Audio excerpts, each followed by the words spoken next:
দেবিদ্বারে উপজেলা ও পৌর বিএনপির মতবিনিময় সভা অনুষ্ঠিত।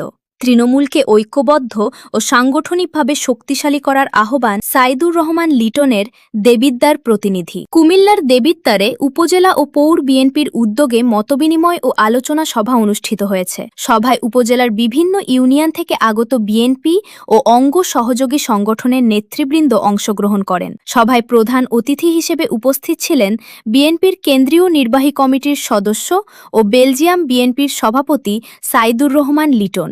অনুষ্ঠানে সভাপতিত্ব করেন বিশিষ্ট শিল্পপতি আবুল কালাম আজাদ। প্রধান অতিথির বক্তব্যে সাইদুর রহমান লিটন বলেন, দলের সবচেয়ে বড় শক্তি হল তৃণমূলের নেতাকর্মীরা।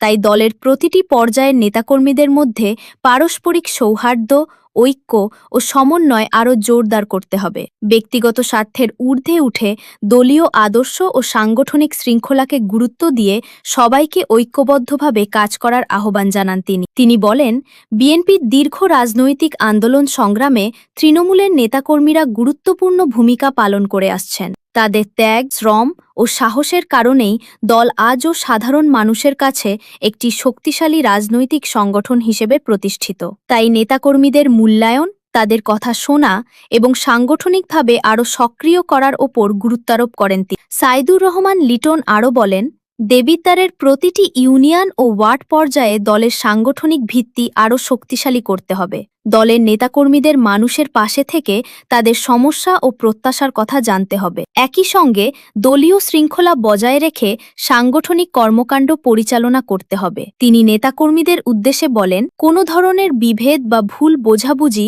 যেন সাংগঠনিক ঐক্যকে দুর্বল করতে না পারে। পারস্পরিক শ্রদ্ধা ও আলোচনার মাধ্যমে সব সমস্যার সমাধান করে দলের স্বার্থে সবাইকে একসঙ্গে কাজ করতে হবে।